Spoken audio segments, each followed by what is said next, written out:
వక్రతుండ మహాకాయ సూర్యకోటి సమప్రభా నిర్విఘ్నం కురు మే దేవా సర్వకార్యేషు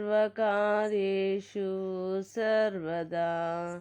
గురుబ్రహ్మా గురుర్విష్ణుః గురుర్దేవో మహేశ్వరః గురుః సాక్షాత్ పరబ్రహ్మ తస్మై శ్రీ గురవే నమః. మనోజవం మారుతతుల్యవేగం జితేంద్రియం బుద్ధిమతాం వరిష్టం వాతాత్మజం వానరయూథముఖ్యం శ్రీరామదూతం శిరసా నమామి. ఆపదామపహర్తారం దాతారం సర్వసంపదాం లోకాభిరామం శ్రీరామం భూయో భూయో నమామ్యహం. జై హనుమాన్. శ్రీ సీతారామాభ్యాం నమః. శ్రీమద్ వాల్మీకి రామాయణము సుందరకాండము 56వ సర్గము. హనుమంతుడు మరలా సీతను దర్శించుట, సముద్రమును లంఘించుట. పిమ్మట హనుమంతుడు అశోక వృక్ష ఛాయలో ఆసీనురాలై ఉన్న సీతాదేవికి పాదాభివందనమునర్చి, అమ్మ, దైవానుగ్రహముచే ఎట్టి అపాయమునకును లోనుగాక సురక్షితముగానున్న నిన్ను చూడగలిగితిని అని పలికెను. పిమ్మట సీతాదేవి తిరుగు ప్రయాణమునకు సన్నద్ధుడై ఉన్న హనుమంతుడిని మాటిమాటికి వీక్షించుచు తనకు భర్తపై గల ప్రేమను ప్రకటించుచు ఇట్లు నుడివెను. ఓ పుణ్యపురుషుడా, నీకిష్టమైనచో ఇక్కడ మరి ఒక దినము ఉండుము. సరియగు ఒక రహస్య ప్రదేశమున విశ్రాంతి గైకొని రేపు వెళ్ళెదువుగాక. ఓ వానరోత్తమ, అల్పభాగ్యురాలనైన నా యొక్క ఈ అంతులేని శోకము నీ సాన్నిధ్యం వలన ఒక క్షణకాలం పాటైనను దూరమగును. ఓ వానరోత్తమ, నీవు శ్రీరాముని కడకు వెళ్ళి మరలా ఇచ్చటికి వచ్చే వరకు నా ప్రాణములు నిలిచి ఉండునని నాకు నమ్మకము లేదు. ఓ మహావీర, ఇప్పటికే మానసికముగా తట్టుకొనలేని శోకమునకు నేను గురి అయితిని. నీవు కనబడకుండా వెళ్ళినచో కలుగు దుఃఖము ఇంకనూ హృదయ విదారకముగా ఉండును. ఓ వానరవీర, అసంఖ్యాకములైన వానర భల్లూక సైన్యముల అండదండలున్న మాట వాస్తవమే. అది సరే, ఆ సైన్యములు కానీ రామలక్ష్మణులు కానీ అపారమైన ఈ మహాసాగరమును దాటివచ్చుట ఎట్లు? ఈ ప్రబలమైన సందేహం నన్ను వీడకున్నది.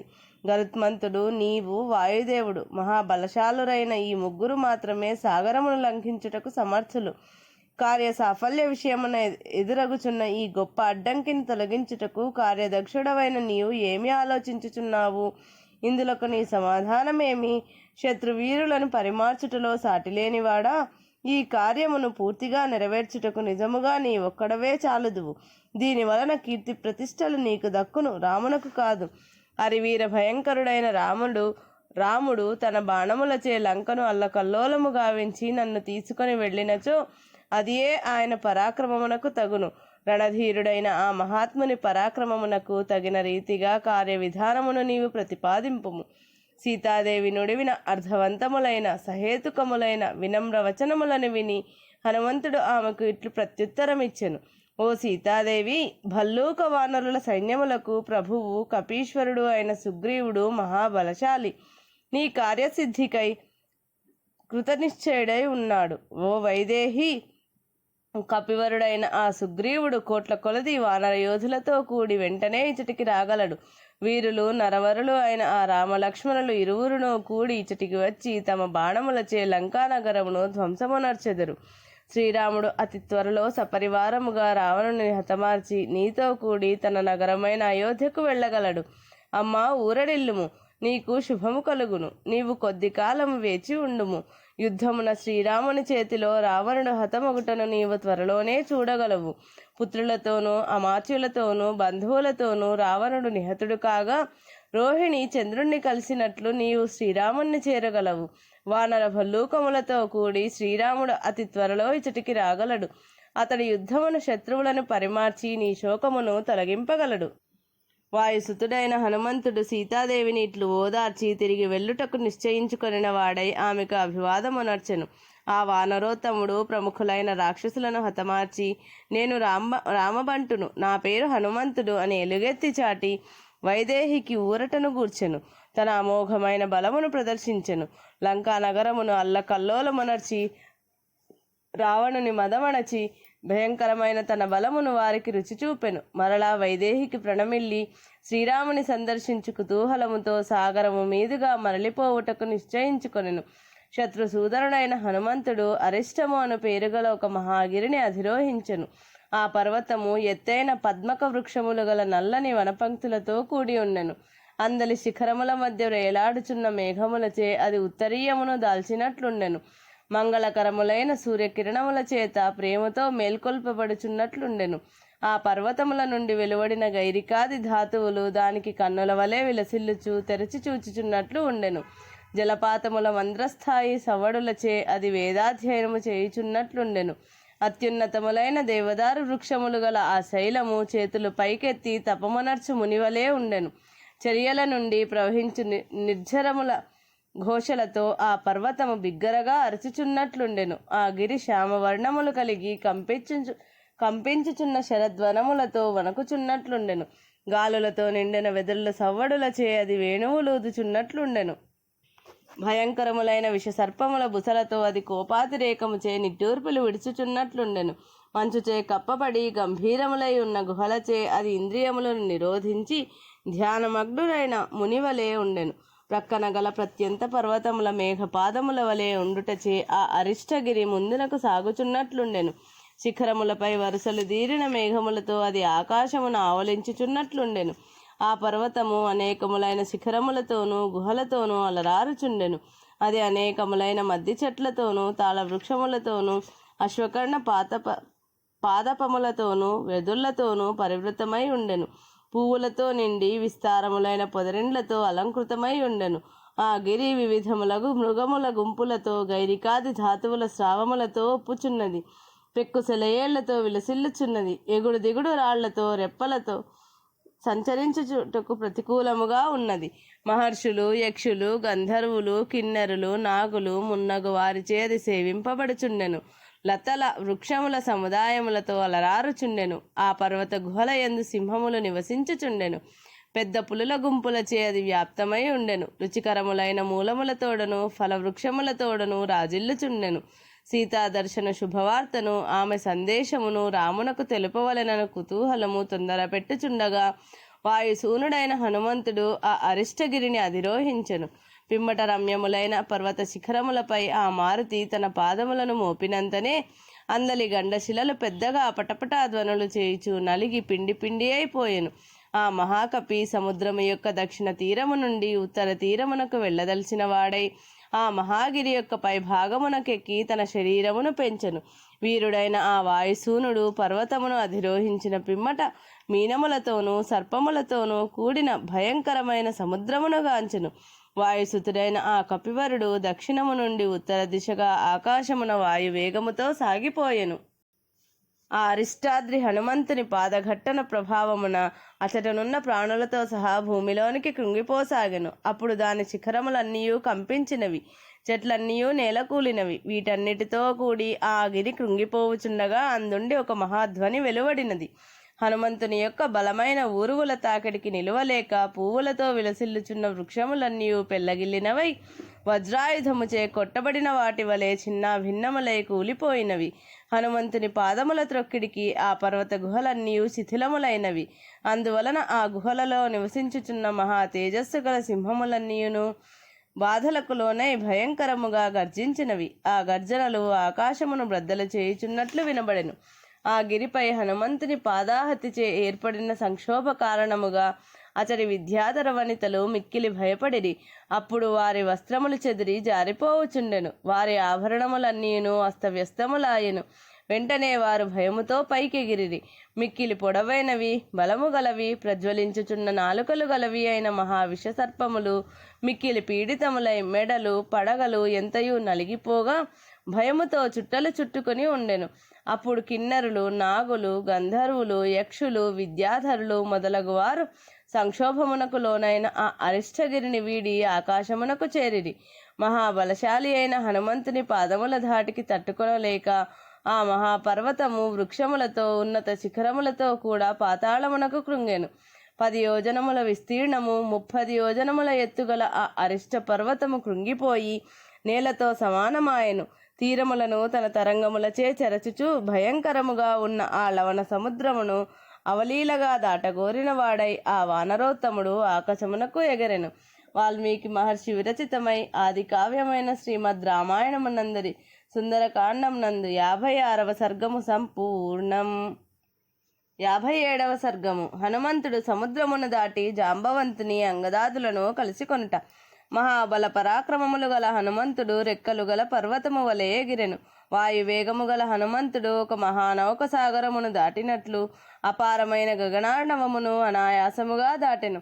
ఆ ఆకాశ సముద్రమున నాగులు, యక్షులు, గంధర్వులే వికసించిన కమలములు, ఉత్పలములు, చంద్రుడే రమ్యమైన తెల్ల కలువ, సూర్యుడే శుభకరమైన జలకుక్కుటము, పుష్యమి, శ్రవణ నక్షత్రములే కలహంసలు, మేఘములే పచ్చిక బయళ్ల నాచులు, పునర్వసు నక్షత్రమే ఒక మహామీనము, కుజగ్రహమే ఒక పెద్ద ముసలి, ఐరావతమే ఒక మహాద్వీపము, ఇంకను ఆ గగనార్ణవము స్వాతి నక్షత్రమనడి హంసచే కదల్పబడుచుండెను. వాయు పరంపరలనడి నీటి తరంగములతో విలసిల్లుచుండెను. చంద్రకిరణములనడి చల్లని జలములతో రాజిల్లుచుండెను. అట్టి గగనార్ణవమును మారుతి దాటెను.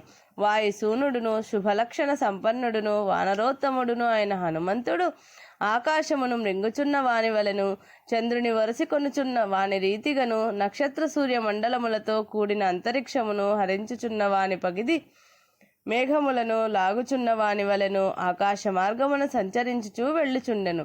ఆ గగనమునందలి మేఘములు తెలుపు, ఎరుపు, నీలము, పసుపు, ఆకుపచ్చ, ముదురు ఎరుపు రంగులతో విరాజిల్లుచుండెను.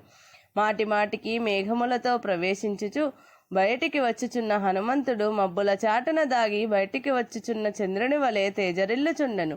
తెల్లని వస్త్రములను ధరించిన హనుమంతుడు దట్టముగా ఉన్న మేఘముల సమీపమున సాగిపోవుచు ఆకాశమున ఒక్కొక్కప్పుడు కనబడుచు మరి ఒకప్పుడు కనబడని చంద్రుని వలె గోచరించుచుండెను.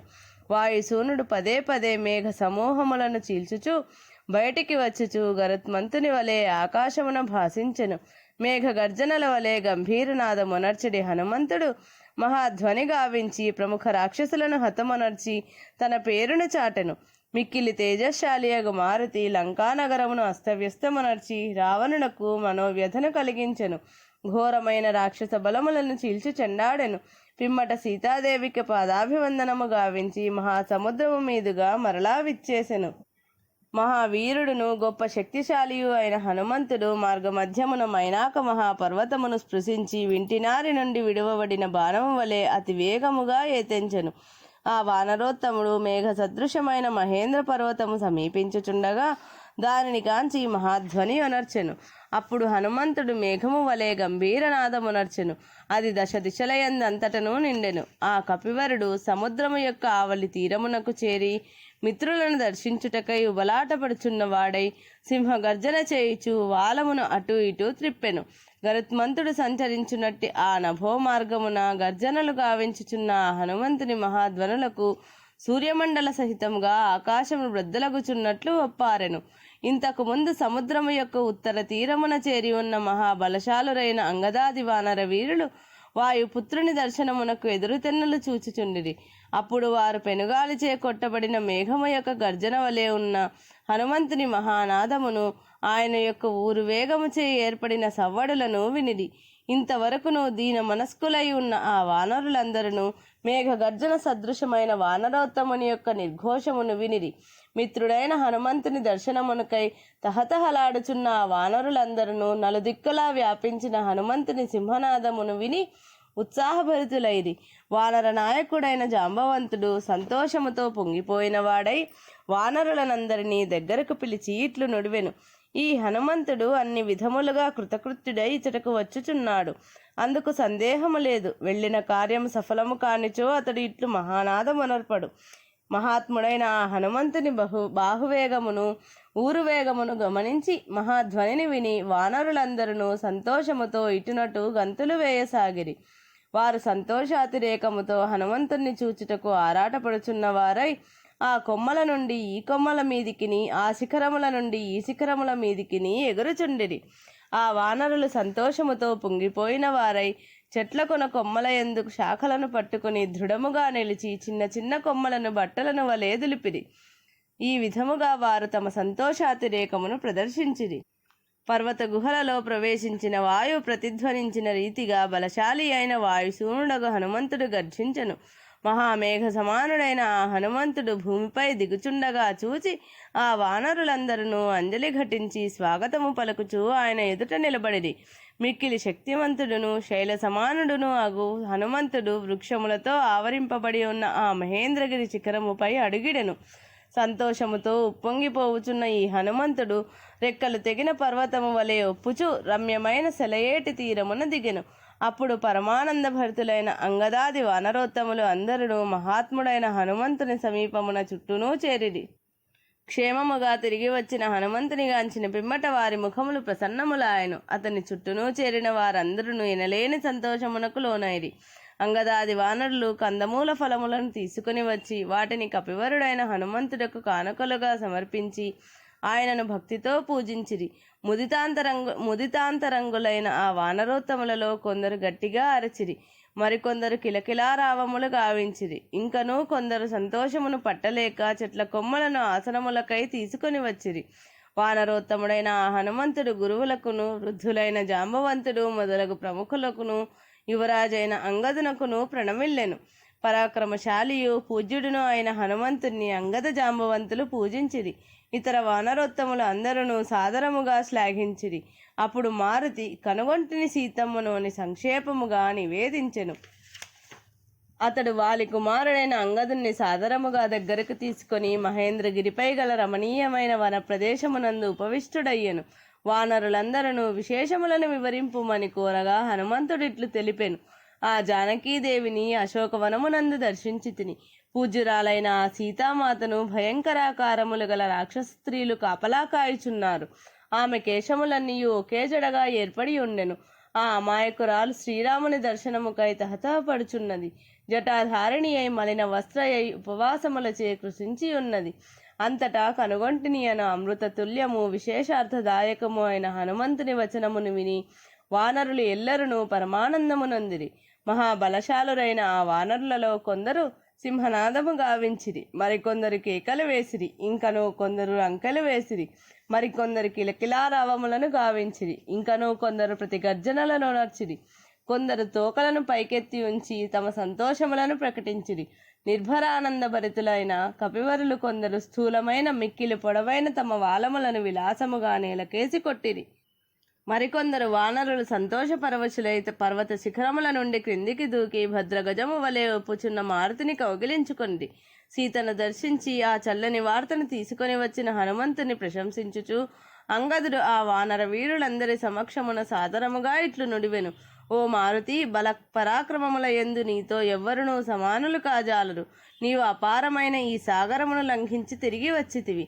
ఓ వానరోత్తమ, నిజముగా మా ప్రాణములను కాపాడిన పుణ్యాత్ముడవు నీవేసుమా. నీ అనుగ్రహం వలననే కృతార్థులమై మేమందరము శ్రీరాముణ్ణి చేరగలుగుచున్నాము. అహో, నీ స్వామి భక్తి అపూర్వమైనది. నీ పరాక్రమము, నీ ధైర్య సాహసములు కొనియాడదగినవి. సాధ్వి శిరోమణి అయిన రామపత్నియగు సీతాదేవి జాడ తెలియుట వాస్తవముగా మన అదృష్టమే. ఇక జానకీదేవి ఎడబాటు వలన కలిగిన శోకమును శ్రీరాముడు త్యజింపగలడు. ఇది మన భాగ్యఫలము. పిమ్మట వానరులు అంగద హనుమజ్జాంబవంతుల చుట్టూనూ చేరి వారు మిక్కిలి సంతసించిన వారై పెద్ద పెద్ద శిలలపై ఆసీనులైరి. హనుమంతుడు సముద్రమును లంఘించుట, లంకను గాలించుట, సీతాదేవిని దర్శించుట, రావణుని కలియుట మున్నగు విషయములను వినగోరిన వారై ఆ వానరోత్తములందరూ విపులములైన ఆ పర్వత శిలలపై కూర్చుండిరి. వారు హనుమద్వచనములకై కుతూహలపడుచు చేతులు జోడించి అచట ఏకాగ్రచిత్తులై ఉండిరి. శుభలక్షణ సంపన్నుడైన అంగదుడు తన చుట్టూనూ చేరిన వానరులు తనను సేవించుచుండగా స్వర్గమునందు దేవతల సేనలను అందుకొను దేవేంద్రుని వలె అలరారెను. ధీశాలిగా వాసికెక్కిన వాడును మహాపరాక్రమవంతుడుగా పేరుగాంచిన వాడును అయిన హనుమంతుడును భుజకీర్తులతో శోభిల్లుచున్న అంగదుడును అధిష్ఠించి ఉండగా సమున్నతమైన ఆ మహాగిరి శిఖరాగ్రము చక్కని శోభలతో తేజరిల్లుచుండెను. వాల్మీకి మహర్షి విరచితమై ఆది కావ్యమైన శ్రీమద్ రామాయణమునందలి సుందరకాండం నందు 57వ సర్గము సంపూర్ణం.